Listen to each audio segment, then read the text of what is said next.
آج ہم نماز نہیں پڑھتے، میرے دوست نماز چھوڑ دیتے ہیں اور ہمیں کوئی افسوس نہیں ہوتا ہے۔ ہماری نمازیں چھوٹتی جا رہی ہیں لیکن ہمیں کوئی افسوس نہیں۔ آج ہم کیسے بلندیوں سے پستیوں کی طرف آ رہے ہیں، کس قدر ہم اونچائی پر تھے اور آج ہم زمین پر آ گئے۔ کیوں؟ ہم سنت رسول کو بھول گئے، ہم دین متین کو بھول گئے، ہم بھول گئے نماز، ہم بھول گئے کہ ہمیں رسول اللہ صلی اللہ تعالیٰ علیہ وسلم نے کیا پیغام دیا۔ آج ہم مسجدوں کا جائزہ لیں تو مسجدیں خالی ہیں، عصر میں ظہر مغرب عشاء تھوڑے بہت نمازی ہوتے لیکن فجر میں سارے غائب۔ دوسروں کو اذان کی آواز اٹھا دیتی ہے لیکن میرا مسلمان بھائی اذان کی آواز سے نہیں اٹھتا ہے۔ مؤذن کہتا ہے حی علی الصلاۃ حی علی الفلاح، آؤ نماز کی طرف، آؤ کامیابی کی طرف۔ پھر مؤذن صاحب کہتے الصلاۃ خیر من النوم، نماز نیند سے بہتر ہے، لیکن ہمارے کانوں تک آواز جاتی ہے لیکن ہم پر اس کا کوئی اثر نہیں پڑتا۔ میرے دوست، ہم کس جانب چلے گئے؟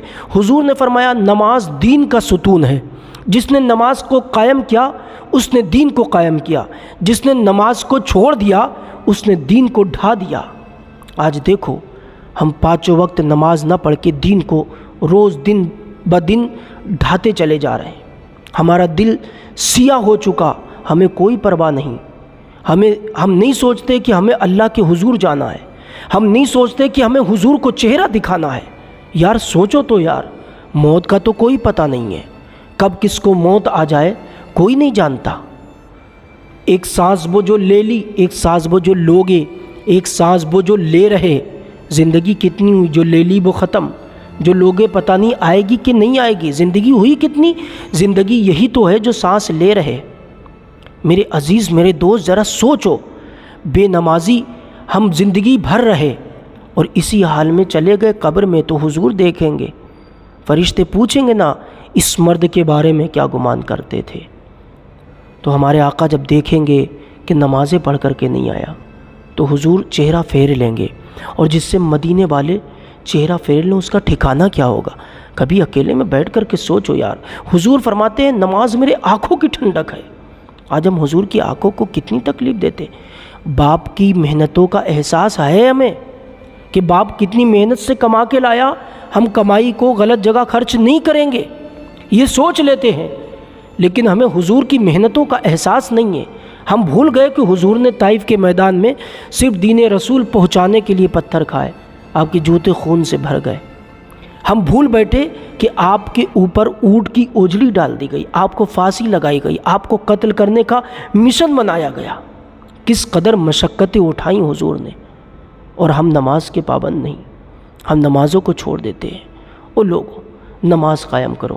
آج مسجدیں ویران ہیں، مسجدیں آواز دیتی ہیں، کہاں چلے گئے؟ پہلے نمازی تھے، مسجدیں کچی تھیں لیکن پکے نمازی تھے۔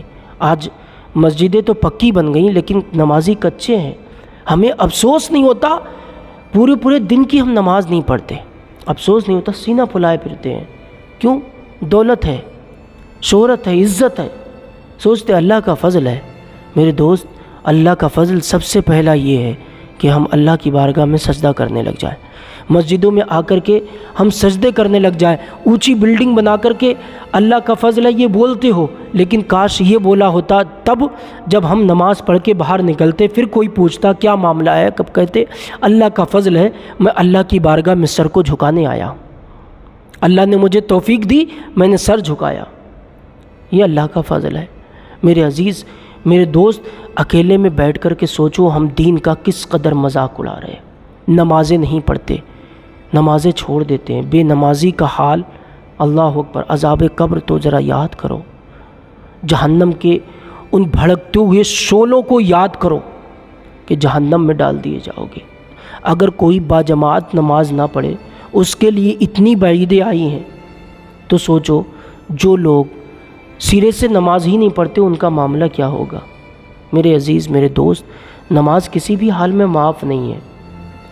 غوث اعظم اتنے بڑے اللہ کے ولی ہو کر کے کبھی آپ پوری ہسٹری میں نہیں پڑھیں گے کہ غوث اعظم نے نماز کوئی چھوڑی ہو۔ آپ نے تو کبھی تہجد کی نماز نہیں چھوڑی، آپ تو تہجد گزار تھے، پھر بھی کعبے کا گلاف پکڑ کر کے اللہ کی بارگاہ میں عرض کر رہے ہیں مولا مجھے یا تو قیامت کے میدان میں اندھا اٹھانا یا میرے گناہوں کو معاف کر دے۔ غوث اعظم جو ہر وقت نمازیں پڑھتے، ہم تو کبھی نماز بھی نہیں پڑھتے پھر بھی توبہ نہیں کرتے، نمازیں چھوڑ دیتے، ہمارے ماتھے پر شکن بھی نہیں ہے۔ میرے عزیز، میرے دوست، اللہ کے حضور جانا ہے، اللہ کے رسول کے حضور جانا ہے، حضور کو کیا منہ دکھاؤ گے؟ حضور نے فرمایا نماز میرے آنکھوں کی ٹھنڈک ہے، حضور کی آنکھوں کو تکلیف دیتے چلے جا رہے ہیں۔ میرے عزیز، نماز قائم کرو۔ حضور نے فرمایا نماز دین کا ستون ہے، جس نے نماز کو قائم کیا اس نے دین کو قائم کیا، جس نے نماز کو چھوڑ دیا اس نے دین کو ڈھا دیا۔ اللہ اکبر۔ میرے عزیز، میرے دوستوں، میرے بھائیوں، نمازوں کی پابندی کرو، اپنی مساجد کو آباد کرو۔ آج دیکھو ہم کتنی پستی میں جا رہے ہیں، آج معاملہ ہمارا کیا ہو چکا ہے، سب کی نظروں کے سامنے ہے، سب سوشل میڈیا کا یوز کرنے والے ہیں، فیس بک، واٹس ایپ، یوٹیوب سب دیکھنے والے ہیں۔ دیکھ لو کیا حال ہے ہمارا۔ پتہ ہے کیوں؟ ہم نمازوں سے دور ہو گئے، دین رسول سے دور ہو گئے۔ پہلے لوگ کہتے تھے یہ مسلمان جا رہا سب کچھ کر سکتا ہے لیکن جھوٹ نہیں بول سکتا، لیکن آج ہمارا معاملہ کیا ہو گیا؟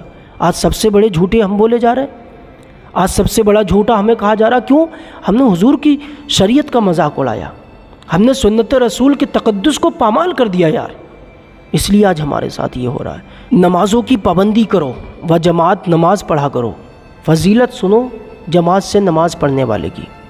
حضور نبی کریم صلی اللہ تعالیٰ علیہ وسلم نے ارشاد فرمایا، جو بندہ 40 دن تک و جماعت نماز ادا کرے، اس کی تکبیر تحریمہ فوت نہ ہوئی ہو، کوئی بندہ اس طرح با جماعت نماز ادا کرے، اللہ کے رسول صلی اللہ تعالیٰ علیہ وسلم فرماتے اللہ تعالیٰ اسے 2 چیزوں سے آزاد کر دیتا ہے، ایک تو نفاق سے آزاد کر دیتا ہے، دوسرا جہنم سے اس کو آزاد کر دیتا ہے۔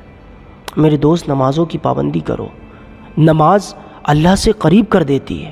جب بندہ سجدے میں جاتا ہے تو اللہ رب العزت کے بہت قریب ہوتا ہے۔ تو نماز و جماعت ادا کرو۔ حضرت عمر فرماتے اکیلے نماز پڑھنا اور و جماعت نماز پڑھنا ایسا ہے کہ اکیلے نماز پڑھنے سے جماعت پڑھنے میں فرق یہ ہے کہ جماعت سے پڑھنے والے کو اللہ تعالیٰ 27 درجہ زیادہ ثواب عطا کرتا ہے،